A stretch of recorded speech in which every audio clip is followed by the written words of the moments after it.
Ma'am reason कुछ ऐसा, हम जब डीओपीटी मंत्री श्री जितेंद्र सिंह से मिलने डीओपीटी भवन जा रहे थे, तो जब हम सारे टीचर्स इकट्ठा हुए और वहाँ बंगला साहिब गुरुद्वारे के उधर वहाँ पे हमें पुलिस वालों ने रोका और उन्होंने कहा कि सर पहली बात तो आपके पास परमिशन नहीं है, दूसरी बात पार्लियामेंट का सेशन चल रहा है, आप इस तरीके से भीड़ में नहीं जा सकते। तो हमने कहा कि ठीक है, हम लोग नहीं जाएंगे, कोई भी 2 या 4 टीचर्स हम में से चूज़ कर लीजिए जो आपको लगे और हम इनको भेज देते हैं। तो उन्होंने कहा कि इस बात के लिए भी हम एग्री नहीं हो सकते क्योंकि हमारे पास ऐसे कोई ऑर्डर्स नहीं है, पहले आप मिलने के लिए समय लेकर आइए, उसके बाद अगर आपको समय मिलता है तो आप जाइए।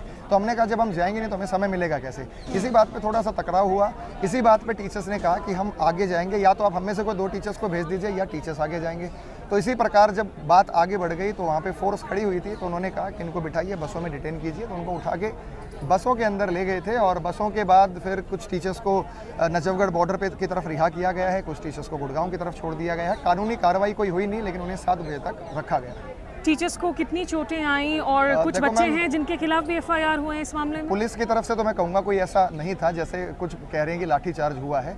पुलिस जब आई थी तो टीचर्स वहाँ से तितर बितर हुए, कुछ गिर गए, तो गिरने से हमारे टीचर, साथी टीचर, उनके हाथ में चोट आई है, एक मैम है उनके पैर में चोट आई है।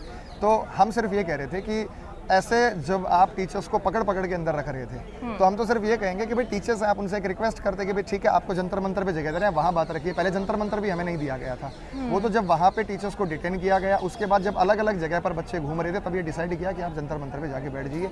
आज भी हम इसीलिए आए कि अलग अलग जगह से जो बच्चे आए हैं, खासकर यूपी बिहार से दूर का बच्चा आया हुआ है, तो उनको कोई लीड करने के लिए कोई यहाँ नहीं था, बच्चों के कॉल आ रहे थे। तो हमने सर से रिक्वेस्ट किया, आज हमारे पास परमिशन नहीं है लेकिन सर बैठे हुए हैं पीछे, डीसीपी साहब हैं, एसीपी साहब हैं, उन्होंने कहा कि बच्चों को बात रखने का अवसर देते हैं मीडिया के सामने, तब उन्होंने हमें यहाँ पे अवसर दिया है। अब हमें ये भी नहीं पता कि हमें कितने बजे तक की परमिशन है, जब तक सर चाहेंगे हम यहाँ बच्चों को रखकर उनकी बात आप लोगों तक पहुँचाएंगे।